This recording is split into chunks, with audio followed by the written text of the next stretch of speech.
সন্ন্যাসী ব্যাসনন্দন সুখদেবী গোস্বামী পাদ।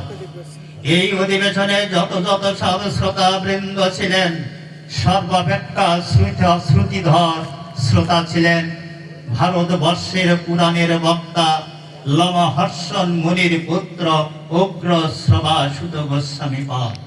তিনি তাঁর পরমারাধ্য গুরুদেবের অপার অশেষ করুণায় ওই ভাগবত প্রবচন বক্তা সুখদেব গোস্বামী পাদের শ্রীবদন থেকে যে রূপ ভাবে ভাগবত শ্রবণ করেছিলেন, ঠিক তেমনি ভাবে শ্রবণ করে এ হৃদয়ে ধারণা করে রেখেছিলেন।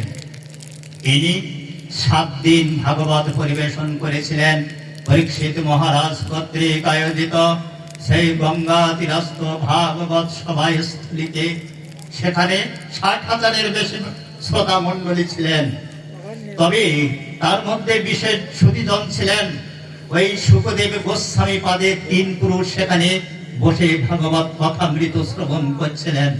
সুখদেব গোস্বামী পাদের পিতা ব্যাসদেব, ব্যাসদেবের পিতা পরাশর, আর পরাশরের পিতা শক্তিদানা সকলে উপস্থিত ছিলেন।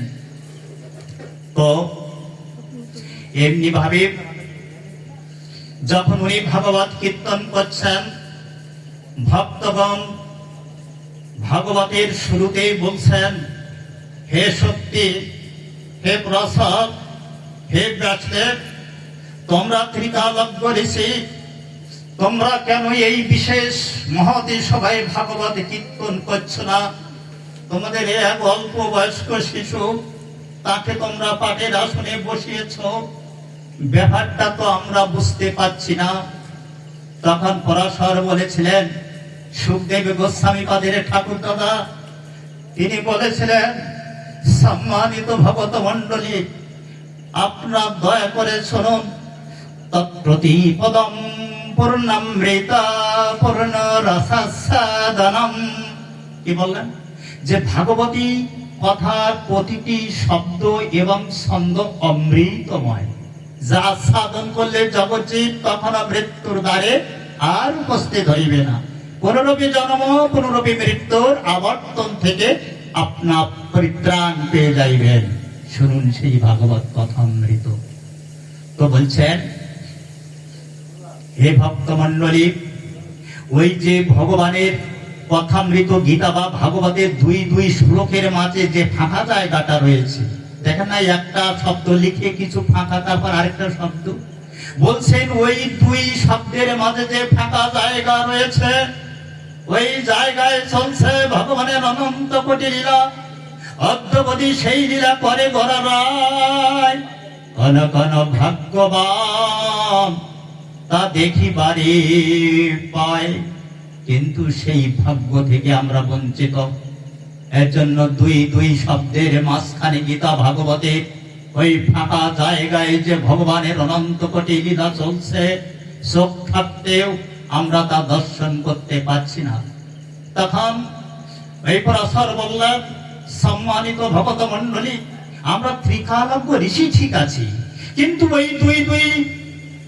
ওই যে শব্দের মাঝে যে ফাঁকা জায়গায় যে ভগবানের অনন্ত কোটি লীলা রয়েছে, ওই লীলা দর্শন করার যোগ্যতা আমার পুত্র ব্যাসদেব, যিনি ভাগবত লিখেছে, তার নাই। কিন্তু তার ওই সুযোগ্য পুত্র সুখদেব গোস্বামী পাদের রয়েছে। কেন? কথামৃত বলার জন্য ভগবানের করুণা ঘন মূরতি হচ্ছে ওই সুখদেব গোস্বামী পাদ, ভাগবত কথামৃতে মূর্ত বিগ্রহ। এর জন্য না উনি ভাগবত কীর্তন করছেন। তো সম্মানিত ভক্ত মণ্ডলী, আজকের এই পরিবেশ, আজকের এই ভক্তঙ্গ অনুষ্ঠান দর্শন করে আমাদের গ্রন্থরাজ ভাগবতম কি বলছেন আমাদের উদ্দেশ্যে, দয়া করে আপনারা কানটা খাড়া করে রাখবেন। এই সাধু সঙ্গে এসে কানটা খাড়া করে রাখাই হচ্ছে কলিযুগের সর্বশ্রেষ্ঠ সাধন। এই বিন্দুভূষণ বাবুর বাড়িতে যে এই ভাগবত চলছে, এখনই আমরা শ্রেষ্ঠ সাধনে বসে আছি। দয়া করে মায়েরা কানটা খাড়া করে রাখবেন। কেন? কখন পবন দেবতা এই ভগবানের বীর্যবন্ত কথামৃত আপনার কর্ণকুহরে প্রবেশ করবেন, বলার সাথে সাথে চেত দর্পণে মাটিজনম ভবমহাদবগ্নি নির্বপনাম শ্রেয়াচ কৈরবে চন্দ্রিকা বিতরণম বিদ্যা বধুর জীবনম। আপনার চিত্তটা পরিমার্জিত হয়ে যাবে। দেখেন না, আপনার এই যে গায়ে পোশাক রয়েছে, এই পোশাক যখন ময়লা হয়ে যায় না, তখন আপনি কি করেন? পরিষ্কার করে সাবান সোডা দিয়ে পরিষ্কার করে ব্যবহার উপযোগী করেন। ঠিক তদ্রূপ কি হয়েছে? এই যে পূর্ববর্তী বক্তা বললেন যে জীবের স্বরূপাই কৃষ্ণের নিত্য দাস, কৃষ্ণের তটস্থ শক্তিতে হয় ভেদাভেদে প্রকাশ। কৃষ্ণ ভুলি যে জীব অনাদি বহির্মুখ, সংসার তার দেয় অতি বড় মায়াদু। কিন্তু আমি নিজেকে চিনতে পারছি না। কেন? আমার চিত্তরূপ দর্পণে মরীচিকা ময়লা পড়ে গিয়েছে, এজন্য আমি নিজেকে চিনতে পারছি না, এবং ভগবানের সঙ্গে আমার যে নিত্য সম্বন্ধ রয়েছে সেটাও আমি বুঝতে পারছি না। তাই মহাপ্রভু বললেন, শোনো না ভক্ত, তুমি ভগবানকে চিনতে পারবে, তুমি তোমাকে চিনতে পারবে। তুমি এক কাজ করো, তোমার চিত্তটাকে পরিমার্জিত করো। তো বলছেন মার্জন করতে গেলে যে মাজন দরকার। বলে হ্যাঁ, আমি একটা সুন্দর মাজন এনেছি, যা সত্য দিকে দেওয়া হয় নাই, ত্রেতা যুগে দেওয়া হয় নাই, দ্বাপরের যুগে দেওয়া হয় নাই। এই কলির জীব পতিত, সেই পতিত জীবের উদ্ধারের জন্য, তাদের চিত্ত দর্পণকে পরিমার্জিত করার জন্য আমি একটি নতুন মাজন এনেছি, ভাগবত মাজন এনেছি, যা অল্প একটু ছিটে ফোঁটা যদি আপনার চিত্তে লেগে যায়, তাহলে চিত্তের সেই ময়লা অপসারিত হয়ে যাইবে এবং আপনি নিজেকে চিনতে পারবেন। আমি কি? আমি কি ব্রাহ্মণ? আমি কি বৈশ্য? আমি কি শূদ্র না পবিত্র? বলছেন না, আমি শূদ্র নই, আমি ব্রাহ্মণ নই, আমি বৈশ্য নই, আমি পবিত্র নই। তাহলে আমার পরিচয় কি? মমাই অংশে জীবলোক জীবভূত সনাতন মনসস্থানে প্রকৃতি স্থানে কর্ষতি। হে অর্জুন, তুমি চলো, তুমি কে? তুমি চিনতে পারছো না? আরে তুমি আমার সন্তান, আমি ভগবান আমার সন্তান। মমাই অংশে জীবলোক জীবভূত সনাতন, মাম যোগ অংশ, অর্থাৎ আমি ভগবান, মাম যোগ অংশ, আমার অংশ তুমি, আমার সন্তান তুমি। কিন্তু তুমি আমাকে চিনতে পারছো না। এই কুরুক্ষেত্রের রণাঙ্গন এসে কেন চিনতে পারছো না? বলে তুই বীর সাগুণময়ী মমমায়া ধৃতয়া মা আমি বত প্রপাত দন্তে মায়া মেতাং তরন্তিতি।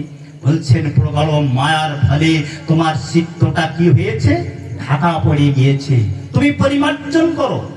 তাহলে মার্জন করবো কি দিয়ে? তব কথামৃত তত্ত্ব জীবনম কবি ভিড়িতাম কলম সপসায়ম তে ভুলিদা জনা। প্রত্যহ ভগবানের কথামৃত শ্রবণ করুন, আপনার চিত্ত পরিমার্জিত হয়ে যাইবে। তখন বুঝতে পারবেন এই শ্রী অঙ্গনে আমি ব্রাহ্মণ নই, আমি বৈশ্য নই, আমি শূদ্র নই, আমি ক্ষত্র নই, আমি ভগবান শ্রীকৃষ্ণের চরণের নিত্য দাসানুদাস মাত্র। তখন তো আপনি সেবায় প্রতি হইবেন। ওই যে পূর্ববর্তী বক্তা বললেন না, কত শত শত 84 লক্ষ জন্ম ভ্রমণ করতে করতে মানুষ হয়ে জন্মগ্রহণ করেছি, কিন্তু যারা আমরা সবেমাত্র নিকৃষ্ট প্রাণী থেকে এই মনুষ্য দেহ লাভ করেছি, তারা সহজে হৃদয়ঙ্গম করতে পারছে না যে ভগবান কে, আমি কে। কিন্তু যারা বহুবার এই মানব জন্ম লাভ করতে করতে ভগবানের কৃপাটা লাভ করতে পেরেছেন, তারাই বুঝতে পারছেন মমাই অংশে জীবলোক জীবভূত সনাতন মনসস্থানে প্রকৃতি স্থানে কর্ষতে। জীবের স্বরূপাই কৃষ্ণের নিত্য দাস, কৃষ্ণের তটস্থ শক্তিতে হয় ভেদাভেদ প্রকাশ। কৃষ্ণ ভুলি যে জীব অনাদি বহির্মুখ, সংসার তারে দেয় অতি বড় মায়াদূর। সেই মায়ার কবল থেকে সুরক্ষা করার জন্য গ্রন্থরাজ ভাগবতম আপনাদের ডেকে ডেকে কি বলছে? ধন্যা ভগবন্তই থম ইয়ত্র বাসুদেবে অখিল লোকনাথে করবন্ত সর্ব আত্মনা আত্মভাবম নো ইয়ত্র ভুব পরিবর্তিত উগ্র। বললেন আপনার সকলে অতীব ধন্যাদি ধন্য, এবং শুধু ধন্যাদি ধন্য নয়, আপনার সৌভাগ্যশালী। কেননা আপনার বাধা বিঘ্ন সংকুল এই সংসার অবর্তনে এসে সর্বলোক প্রভু পরমেশ্বর ভগবান শ্রীকৃষ্ণের বীর্যবন্ত কথামৃত শ্রবণের জন্য গভীর অনুরাগ পোষণ করেছেন। খাওয়ার কথা আপনাদের চিন্তা নাই, বাড়ির কথা চিন্তা নাই, কে পরিবার পরিজন সে কথার চিন্তা নাই। শুধুমাত্র উদ্গ্রীব হয়ে আছেন যে বক্তার বদন থেকে কি কথা ভেটে ভেসে আসছে। তারপর কি বলছেন? বলছেন পুরুষামি অভিবেক্ষণ পাশ হস্তমে জমতি তস্য কিল কারণমূলে পরিহর ভগবত কথা সুমর্তান। একদিন না আমাদের মৃত্যুর দেবতা, যিনি পাপ পুণ্যের বিচার করে আমাদের সাজা প্রদান করবেন, সেই মৃত্যুর দেবতা যমরাজ দেখছেন তার জমপুরী থেকে যমদুর্গম বিবিধ শানিত অস্ত্রে পরিবৃত হয়ে ছুটে ছুটে যাচ্ছে। যমরাজ লক্ষ্য করে বলছেন, আরে দুর্গম, তোমরা কোথায় যাচ্ছ এত সব অস্ত্র নিয়ে? কেন প্রভু? আপনার নির্দেশে এই অনন্ত কোটি জল ব্রহ্মাণ্ডে যারা এই মাত্র দেহত্যাগ করেছে তাদের আত্মাকে সাজা দেওয়ার জন্য আপনার এই জমালয়ে আনতে চলেছি। সনদগণ, কাদের আমার এই জমালয়ে নিয়ে আসবে না আর কাদের নিয়ে আসবে সেই বিধানটা কি তোমরা জানো? বললেন না প্রভু। বলছেন প্রভু আপনি বলুন। তখন যমরাজ, এই যমরাজ কি বলছে ভাগবতে দেখুন, বলছেন পুরুষামি অভিবেক্ষ পশ হস্তম ঝমতি তস্য কিল কারণমূলে পরিহর ভগবত কথা সুমর্তাম। অর্থাৎ পৃথিবীতে যারা ভাগবত কথার আয়োজন করে তাদের আত্মাকে কখনো কোনোদিন ভুলেও আমার এই জমালয়ে নিয়ে আসবে না। কারণ ভাগবত সভার আয়োজন করে সেই সব মহাত্মাদের বিচার আমার জমালয়ে হয় না। পরিহর ভগবত কথা সুমর্তাম। আর বলে সেই শ্রী অঙ্গনে বসে বসে যারা কর্ণকুহারের মাধ্যমে ব্রহ্মস্বর ভগবানের সেই বীর্যবন্ত কথামৃত শ্রবণ করছে, স্মরণ করছে, তাদের আত্মাকেও কখনো আমার এই জমালয়ে নিয়ে আসবে না। বলে কাদের নিয়ে আসবো? তখন বলছেন যে জিহ্বনা ভক্তি হরিনাম গুণ ধ্যেয়ং চেতসনা ছরতি তচ্চরণার বৃন্দম। বলছেন যারা কান পেয়েছে কিন্তু কারেন্ট দিয়ে সব কথা শ্রবণ করেছে, কিন্তু ব্রহ্মানন্দ রাধা মাধবের সেই বীর্যবন্ত কথামৃত শ্রবণ করার সৌভাগ্য যারা অর্জন করতে পারেনি তাদের এখানে নিয়ে আসবে। বিলে বথ উরু ক্রম বিক্রমান যে ন ছিন্নন্ত কর্ণপুটে নরস্য জিহ্বা ওয়াসতি দারুরিকা ইব সুত। বলছে যে কান দিয়ে হরিকথা শ্রবণ করা হয়নি সেই কানটা আপনার শত্রু, আমার শত্রু। বিলে বথ মানে কেমন শত্রু? মানে বিষধর সর্পের গর্তে নেয়। বিষধর সর্পের গর্ত যদি বাড়িতে থাকে আপনার পরিবার কিন্তু ধ্বংস হয়ে যেতে পারে। ঠিক তদ্রূপ যে কান হরিকথা শোনেনি সেই কানটা ওই বিষধর সর্পের গর্তের নেয়। সেই কর্ণটা যদি আমার দেহের সঙ্গে সংযুক্ত থাকে, আমার আত্মা কি হয়ে যাইবে? ধ্বংস হয়ে যাইবে, বিপদগামী হইবে, নরকগ্রস্ত হইবে।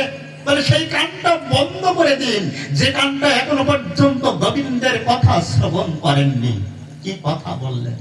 আর জিহ্বা অসতিদার অধিকারী বসত, যারা সুন্দর অঙ্গ জিহ্বা পেয়েছে, কত সব কথামৃত শ্রবণ করেছে, কত কীর্তন করেছে, ভাটিয়ালি গান গেয়েছে, পল্লী গীতি গেয়েছে, কত সব কীর্তন করেছে, গিয়েছে, কিন্তু ভগবান শ্রীকৃষ্ণের সেই গুণ কথা কীর্তন করেনি। বলে তাকে এখানে নিয়ে আসবি।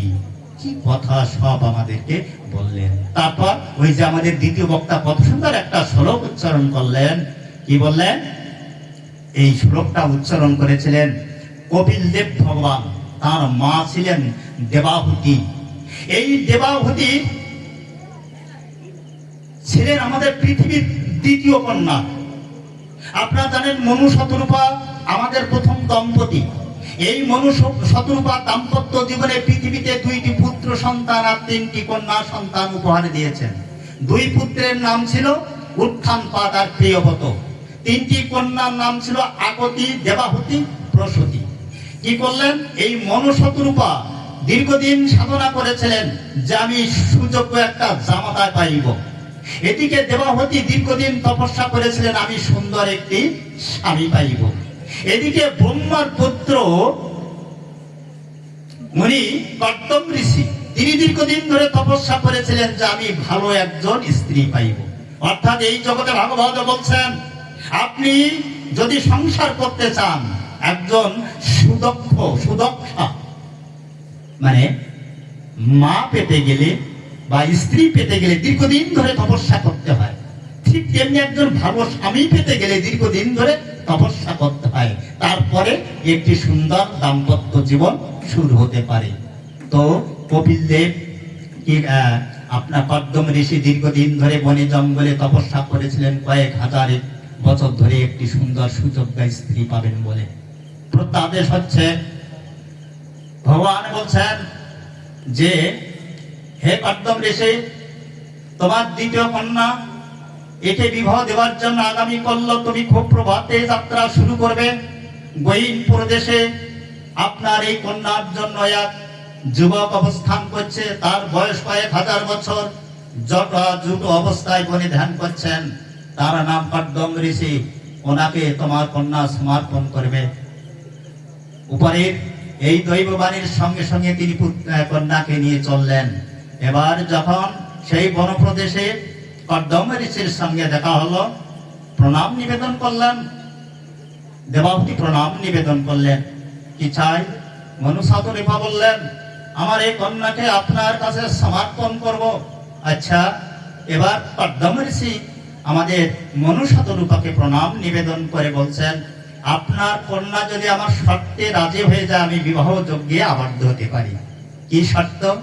বিবাহের পরে যখন পুত্র সন্তান আসবে না, তখন সেই পুত্রের মুখ বদনটা দর্শন করে আবার কিন্তু আমি এই জঙ্গলে চলে আসবো ভগবানের তপস্যা করতে। আমার জীবনটা তপস্যাময়। দেবতী, তুমি কি রাজি আছো? বলছেন হ্যাঁ। এই তো নারী জীবনের সার্থকতা। যদি কারো স্বামী ভক্ত হয়, কারো স্বামী যদি বন প্রদেশে এমনি ভাবে প্রভানন্দ রাধা আমাদের ধ্যানে ধ্যানস্থ থাকে, তার থেকে সৌভাগ্যশালী গুণবতী রূপবতী মহিলা কি আর থাকতে পারে? উনি রাজি হয়ে গেলেন। তারপর দীর্ঘদিন তপস্যা করে ওনারা কি করলেন জানেন? 9টি কন্যা সন্তান পৃথিবীকে উপহার দিলেন, আর একটি কন্যা পুত্র সন্তান, তার নাম ছিল কপিল দেব। অনেক দীর্ঘদিন তপস্যা করে কপিল দেব নেমে আসলেন। আতুর ঘরে দেখে দেবাহতি তন্ময় হয়ে যাচ্ছেন। আহ, কত সুন্দর সুদর্শন পুরুষ না, পুত্র না। বয়স প্রাপ্তি যখন 5-6 বছর হয়েছে, পুত্রকে বলছেন, ও কপিল, তুমি শোনো না, সম্প্রতি তোমাকে পুত্র রূপে পেয়ে না আমার অজ্ঞান অন্ধকার সব দূরীভূত হয়ে যাচ্ছে। তো তোমার কাছে আমার একটা প্রশ্ন, কি করলে এই জগৎজীবের পুনরবি মৃত্যু আর পুনরবির জন্মের আবর্তন থেকে রক্ষা পাবে? এই কথাটা আপনারা পড়ে দেখবেন কি বলছেন। তখন বলছেন, ও মা গো, তুমি যে প্রশ্ন করেছো না, এই প্রশ্ন তো সকল প্রাণীর। কারণ সকল প্রাণীর জন্ম আছে, মৃত্যু আছে। কেউ মৃত্যু চায় না, চিরযুবা হতে চায়। তাই মা, সকল প্রাণীর প্রশ্ন। মা, তোমার প্রশ্ন অত্যন্ত কঠিন। তো ওমা, তোমার এই প্রশ্নের উত্তর দিতে যেয়ে না আমি তোমার চরণে আমি প্রণাম করছি, তুমি আমাকে আশীর্বাদ করো। তখন দেবাহুতি বললেন, সে কি? না না কপিল, তুমি আমাকে প্রণাম করো না, তুমি না ভগবান। বলে, অনন্ত কোটি ব্রহ্মাণ্ডের দেবতাগণ তোমার চরণে পত্রাঙ্গে পুষ্পাঙ্গে ফলাঙ্গে তোয়াঙ্গে উইমেও ভক্তা প্রযোজ্যতি তদঙ্গে ভক্তই উপরিতমস্মাই। অর্থাৎ কত পুষ্প কত ফুল নিয়ে তোমার চরণ বন্দনা করছেন, আর সেই ভগবান তুমি আমাকে প্রণাম করছো। তখন কপিল যে ভগবান আমাদের কি শিক্ষা দিচ্ছেন, বললেন, ওমা, তুমি যদি আমাকে প্রণাম করতে না দাও না, এই মায়েদের গর্ভে অনেক সন্তান সন্ততি আসবে, তারা যে কখনো পিতামাতার চরণে প্রণাম করবি না। তাই না, আমাকে প্রণাম করতে দিন। আর আমি যখন প্রণাম করবো না মা, তোমার ওই হাতে আছে হস্ত কোমল, ওই হস্ত কোমলে আশীর্বাদ সিক্ত রয়েছে, আমার মস্তকে তুমি দান করবে, আমি কৃতার্থ হয়ে যাইব। কেন? বলে, ভক্ত ভগবানকে কৃতার্থ করে। চিন্তা করেছেন? যিনি সৃষ্টি স্ত্রী প্রলয়ের মালিক, বলে ভক্ত আমি ভগবান না, আমাকে কৃতার্থ করি। ওমা, আমি প্রণাম করছি, তুমি আমাকে আশীর্বাদ করো। দেবাহুতি কি করলেন? উনি হস্তকমল দান করে আশীর্বাদ করলেন। মায়ের সেই আশীর্বাদে বলিয়ান হয়ে ভগবান কপিল দেব তখন বলছেন, ওমা আপনি কানটা খাড়া করে রাখবেন, কানটা আম দিকে অন্য দিকে রাখবেন না, তাহলে আমার এই কথামৃত কিন্তু আপনার কর্ণকুহরে প্রবেশ করবে না। মা কি করেছেন জানেন? কপিলের বদন দর্শন করে কানটা খাড়া করে রেখেছেন। কপিল কি বীর্যবন্ত কথামৃত কীর্তন করবে, বললেন সদাম প্রসঙ্গম মম বীর্য সংবিদ ভবন্তরেত করণ রসায়ন কথা ইয়াত অচনাত অপবর্তনী শ্রদ্ধা রতি ভক্তি অনুক্রমেশ্বর। কি বললেন? ওমা যেখানে সাধু সঙ্গ হয়, যেখানে ভক্ত সঙ্গ হয়, সেই ভক্ত সঙ্গে আমার ভক্তের শ্রীবদন থেকে যে ভগবানের কথামৃত কীর্তিত হয়, সেই কীর্তিত ভাগবতী কথামৃত শ্রবণের দ্বারাই জগৎজীবের পুনরপি জন্ম পুনরপি মৃত্যুর আবর্তন থেকে জগৎজীব পরিত্রাণ পেতে পারে। সে কি কথা? শুনুন শুনুন ওমা, জীবদ্দশায় জীবিত থাকতে ভাগবত শ্রবণ করা যায়, আর মরার পরেও ভাগবত শ্রবণ করা যায়। সে কি কথা? বলে শুনুন, আর বলে মাতৃগর্ভ থেকে ভাগবত শ্রবণ করা যায়। বলে সে কি কথা তুমি বললে? বলে শোনেন, একটুখানি দেরি হচ্ছে তো।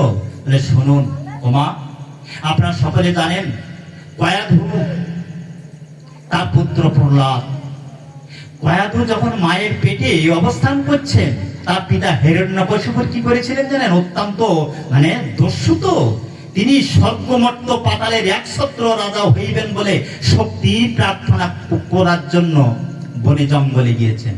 জঙ্গলে গিয়ে ব্রহ্মার তপস্যা করছেন, স্ত্রীকে রেখে একাকী রেখে গিয়েছেন। ওনার স্ত্রী খুব রূপবতী ছিলেন। এবার স্বর্গের রাজা দেবরাজ উনি জানতে পারলেন যে কয়াধু অত্যন্ত সুন্দরী রূপবতী, সে বাড়িতে একাই অবস্থান করছে। তখন উনি কি করলেন? আকাশ মার্গ দিয়ে আসলেন হিরণ্যকশিপুরের বাড়িতে। কয়াধু, আমি তোমাকে নিয়ে যেতে এসেছি। কোথায়? বলে আমার রাজধানী অমরাবতীতে, স্বর্গের রাজধানী অমরাবতীতে। অপহরণ করে নিয়ে যাচ্ছেন। পথে কি করলেন জানেন? পথ দিয়ে যখন যাচ্ছে, ভগবানের কৃপা হয়েছে যে এই মায়ের গর্বে তো ভক্ত, ভক্তের নিধন ভগবান কখনো সইতে পারেন না। তখন কি বললেন? ওই বৈকুণ্ঠে তো দেবশ্রীপদ নারদকে বললাম, নারদ তুমি চাও আমার ভক্তের যেন অবমাননা হয়, আমার ভক্তকে তুমি রক্ষা করো। এবার নারদ ঠাকুর কি করলেন? দাদা সঙ্গে তিলক অঙ্কিত করে হাতে জপমালা নিয়ে বিনা যন্ত্রটা নিয়ে মহাকাশে হাজির হয়েছেন। কে? আমি দেবরাজ। দেবরাজ, তুমি কাকে স্পর্শ করেছো? বলে কয়াধু সুন্দরীকে। বলে না, কয়াধুকে ছেড়ে নিন। কেন? বলে শুনুন, এই কয়াধু মাকে যদি আপনি রাজধানীতে নিয়ে যান, আপনার অমরাবতী রাজধানী দাউ দাউ করে জ্বলে উঠবে, আপনার অস্তিত্ব থাকবে না। বলে সে কি কথা? বলে হ্যাঁ, পরম ভাগবত গর্ভে অবস্থান করছেন। উনি তখন কি করলেন জানেন? জানেন যে বৈকুণ্ঠের দূত সকল সময় ভগবানের গুণকীর্তন করতে পারেন। বলে এনার কথা অবমাননা করলে আমার অকল্যাণ, ছেড়ে দিলেন। কয়াধুকে নিয়ে দেবশ্রীপাদ কি করলেন? ওনার আশ্রমে নিয়ে গেলেন। সেখানে প্রতিদিন ভাগবত পাঠ হতো।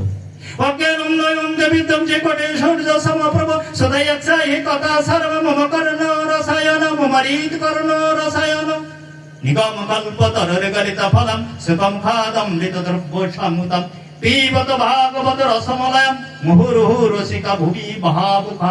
এমনি বয়সে আমার কীর্তন পাঠ হচ্ছে ওই নারদ ঠাকুরের ভাগবত সভায়। আর কয়াধু মানা স্বামী তো নেই, একাকী অসহনীয় হয়ে উনি শ্রবণ করছেন। শ্রবণ করতে করতে একদিন ভাগবত প্রবচন বক্তা আগম নিগমের কথা বলছেন, অর্থাৎ কিভাবে জন্ম মৃত্যুর অতীত হওয়া যায়, জগৎ জীব কিভাবে জন্ম মৃত্যুর বাইরে অবস্থান করতে পারে, ভগবত ধামে গমন করতে পারে, সেই কথা মৃত কীর্তন করছিলেন। আর কয়াধু মা শুনছিলেন। শুনতে শুনতে না কয়াধু মা ঘুম পাচ্ছে, কিন্তু পেটের প্রহ্লাদ তখন চিন্তা করছে, মা যদি ঘুমিয়ে পড়ে আমি তো আর ওই ভক্তের শ্রীবদন উদ্গীর্ণ, আগম নিগমের কথা মৃত, অর্থাৎ জন্ম মৃত্যুর অতীত দেশে কিভাবে যাত্রা করতে হয় সেই পথ তো আমি আর পাইব না। তখন ওনার রুদ্রশ্বাস হয়ে যাচ্ছে গর্ভের সন্তানে প্রহ্লাদের, কিছু করছে না, কারণ মার মাধ্যমে সে শুনছে। তাই যখন মা হয়তো খুব ঘুম পাচ্ছে, চিৎকার করে বলছে পেটের প্রহ্লাদ, মা মা গো তুমি ঘুম পড়ো না মা, আমার সর্বনাশ হয়ে যাইবে। কেন? বলে আমার জন্ম মৃত্যুর অতীত দেশে যাত্রা করা হইবে না। এই মুহূর্তে ভগবানের কথা যদি আপনি না চলেন। তখন উনি ভাগবত কথা শ্রবণ করেছিলেন, শ্রবণ করে ভাগবতময় হয়ে গিয়েছিলেন। সনাতন শাস্ত্র বলছেন, মা আপনারা পড়ে দেখবেন, আপনাদের গর্ভটা না সবচেয়ে শ্রেষ্ঠ বিশ্ববিদ্যালয়, যেখান থেকে আপনাদের এই সন্তানেরা সুযোগ্য সন্তানে পরিণত হতে পারে, পারমার্থিক বিদ্যায় পারদর্শী হতে পারে। ভজন করবেন মা, ভজন বিহীন আপনাদের যেন ক্ষণ না যায়। বলছেন আমাদের এই শাস্ত্র শুধু মাদের গালিগালাজ করেন নাই, মাদেরকে সুস্বাগতম জানিয়েছেন যে হে মা, তোমার যদি ভজন থাকে তোমার মাধ্যমে এই জগতে ভজনযোগ্য সন্তানের আবির্ভাব ঘটবে, আর তাদের দ্বারাই জগতের কল্যাণ বয়ে আনবে। আপনার বিশ্ব শান্তি চেষ্টা করছেন, বিশ্বের শান্তি কোথায় আনবে? আমরা যদি সবাই শান্ত হই তখন শান্তি আসবে। আপনারা আমি সবাই যদি অশান্ত হয়ে যাই শান্তি আসবে না। তাই বলছেন শান্ত যদি হতে চাও ভগবানের চরণামৃতি আমাদের কি করতে হবে? স্মরণ নিতে হবে। তাই বলছে এই মৃত্যুর গর্ভ অবস্থায় আমাদের ভাগবত শ্রবণ করে আমরা কৃতার্থ হতে পারি। রাত তো অধিক হয়ে যাচ্ছে, তো আর একটুখানি 5 মিনিট। এবার মৃত্যুর পরে ভাগবত শ্রবণ করা যায়, সেটা কেমন? আপনারা সকলে জানেন, এই গোটা ভারতবর্ষের যিনি রাজা ছিলেন, যার নামকরণে ভারতবর্ষ হয়েছিল, তার নাম ছিল ভরত মহারাজ, জলভরত। তো উনি মৃত্যুর সময় হরিণের চিন্তা করেছিলেন। উনি ধ্যান করতেন কোথায় জানেন? গণ্ডকী নদীর তীরে বসে বসে ধ্যান করতেন। একটি গর্ভবতী হরিণ ওনার সম্মুখে এসেছিল। সেই হরিণটা মানে তীরন্দাজের ভয়ে নদীতে পড়ে বাচ্চা প্রসব করেছিল, হরিণটা মারা যায়। তখন শিশু শাবক হরিণটাকে ওই জলভরত কি করলেন? উনি মানুষ করলেন, বড় করে তুললেন। তো এক সময় ওনার অন্তিম কাল যখন ঘনিয়ে আসে, ভগবানের ধ্যানের প্রভাবটা ওনার কি করলো? ওনার কি হয়ে গেল? ওনার কম হয়ে গেল, আর হরিণের প্রতি আসক্তিটা তার বেড়ে গেল, আর ধ্যানের প্রভাবটা তার কমে গেল। ফলে ওই অবস্থায় তার মৃত্যু হয়েছে। হরিণের চিন্তা করতে করতে মৃত্যুবরণ করলেন। করার পরে উনি ওই হরিণ হয়ে জন্মগ্রহণ করলেন কালাঞ্জর পর্বতে। সূত্রটা কোথায়? এই যে আমাদের ভাগবত বলছেন, ইয়ামি অম্বাবি শরণং ভাবং তেজদান্তে কলেবরম তং তমেবৈতি সদা তদ্ভব ভাবিত। মৃত্যুর সময় যে ব্যক্তি যে ভাবকে চিন্তা করতে করতে মৃত্যুবরণ করে, পরবর্তী জন্মে সে তাই হয়ে জন্মগ্রহণ করে। অর্থাৎ আপনি আগামী জন্মে কি হইবেন তার প্রস্তুতিটি এই জন্মের থেকে নিতে হবে। এই জন্মে যদি আমাদের প্রস্তুতি ভুল হয়ে যায়, আমাদের জন্ম কোথায় হইবে কে বলতে পারে না। এবার জলভরত কিন্তু উনি ভগবানের এত ভক্ত ছিলেন যে হরিণ হয়েও উনি পূর্ব স্মৃতির ওনার নষ্ট হয় নাই।